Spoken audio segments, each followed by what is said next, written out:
हम लोग सोचते हैं कि हम लोग कोर्ट में जाएंगे और कोर्ट कहेगा क्या बात है भाई, कहा सर बीपीएससी में पेपर आउट हुआ है। अच्छा तो क्या चाहते हो, री एग्जाम। कुछ है सबूत, सर ये 2 पेज का सबूत लीजिए। अच्छा लो भाई री एग्जाम। इस तरह चीज़ें नहीं होती हाई कोर्ट में। आपकी सारी चीज़ों को रखा जाता है। क्यों? क्योंकि जब जज साहब डिसीजन देंगे तो डिसीजन कई सारे केस में काम आता है और जज साहब पढ़े लिखे व्यक्ति हैं, सारी चीज़ों को जानते हैं। और यहाँ पे कानूनी पक्ष पे लड़ाई हो रही है। यहाँ बातों पे लड़ाई नहीं होती कि हम किसी पे आरोप लगा दें, वो आरोप लगा दें, उससे नहीं बात होती। हम सारे तथ्यों को रख रहे हैं। हम एग्जामिनेशन प्रोसेस की शुरुआत से लेकर अब तक जो जो गड़बड़ियाँ हुई हैं उन सारी चीज़ों को रखे हैं। सारे जितने भी हमारे लर्नेड वकील साहब ने उन्होंने सारी बातों को रखा है। और फिर उसका जो है हम लोग उसको जो है कोलैबोरेट कर रहे हैं कि कैसे इसका री एग्ज़ाम से संबंध है, क्यों री एग्ज़ाम चाहिए। जज साहब हम लोग से बार बार यही प्रश्न पूछे, क्यों री एग्ज़ाम चाहिए, क्यों आप चाहते हैं कि यकीन होनी चाहिए, वो प्रश्न पूछते हैं। फिर जो है विपक्ष यानी बीपीएससी के वकील साहब अपनी बात कहते हैं, तो अभी तो उनकी बात बाकी है, तो अभी हम लोग की सारी बातें सुन ली जाएंगी। फिर जो चीज़ें बाकी रह जाएंगी फिर जो है बीपीएससी के वकील साहब हैं वो सारी बातों को रखेंगे। उसके बाद फिर जो है जज साहब सारी बातें जो सुन लेंगे, फिर वो हो सकता है कि कुछ निर्णय उस समय दें या फिर सुरक्षित रखें 2-4-5 दिन के लिए, फिर निर्णय दें। तो इसलिए ये लड़ाई लंबी है। मैं बार बार कहता हूँ कि 90 दिन हम लोगों ने यहाँ गुजारा, फिर कई दिन थानों में गुजारा, सड़कों पे गुजारा, लाठियों के बीच गुजारा, जेलों के बीच गुजारा। तो ये जो 90 दिन का संघर्ष है वो 1 मिनट के डिसीजन से कंप्लीट नहीं हो जाएगा। और जो भी डिसीजन होगा लैंडमार्क डिसीजन होगा। एक साथ 6-6 7-7 केस होने जा रहे हैं, तो इसलिए इट विल टेक टाइम। तो आज सारी ये घटनाएं घटी। सर आज क्या कुछ सुनवाई हुआ?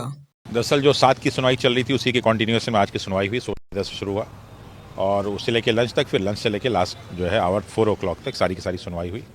और जो भी सारे मुद्दे थे, अभिजीत सर का जो छूटा हुआ मुद्दा था उन्होंने उसको डिस्कस किया। उसके बाद वाई गिरी सर ने अपनी सारी बातों को रखा। फिर जो है अभिनव सर ने अपनी सारी बातों को रखा। तो जो रिट में जो पीआईएल में उनकी सारी बातें थी उनको उसमें रखा, उस पर थोड़ा सा डिस्कशन हुआ। फिर जज साहब ने बहुत सारे प्रश्न पूछे। तो यही पूरी प्रक्रिया आज चली है। तो यही लगभग 10:30 से लेकर 4 बजे तक सोच लीजिए, बीच में 1 घंटे का ब्रेक था। 1 घंटे क्या लगता है 45 मिनट का ब्रेक था। तो यही लगभग हमें लगता है 6 घंटे करीब जो है कॉन्टीन्यूस ये सारी बातें रखी गई। चूँकि कोर्ट है, कोर्ट में जब तक आप अपनी बातों को रखेंगे नहीं, आपकी बातें ठीक से सुनी नहीं जाएंगी, आपसे बहुत सारे प्रश्न उसमें पूछे जाते हैं। तो यही से आगे सारा आज प्रक्रिया चला है। और जो 7 तारीख को डिस्कस हो गया था उसके आगे सारी चीज़ें चली। अभी बहुत सारी चीज़ें बाकी हैं। कल फिर ये जो है मॉर्निंग में 10:30 से शुरू हो जाएगा केस। सर इसमें जीत किसकी होगी क्या लगता है? देखिए हम लोग अभी अपनी सारी बातें रख रहे हैं, फिर बीपीएससी के अधिकारी अपनी बात, बीपीएससी के वकील साहब अपनी बात रखेंगे। कौन कितना प्रभावशाली है ये तो सबको मालूम है कि इरेगुलरिटीज़ हुई हैं, ये बीपीएससी भी स्वीकार करता, तभी तो उसने री एग्ज़ाम कराया।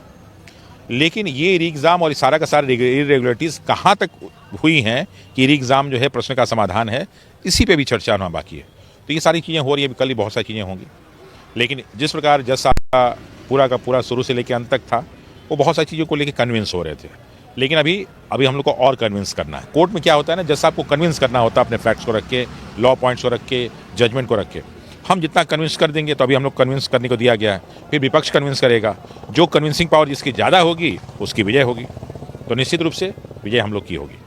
बिल्कुल सर, जिस तरीके से सुनवाई चल रही है उससे यही पता चलता है कि जीत छात्रों की होगी। बाकी कुछ दिन इंतजार करना होगा।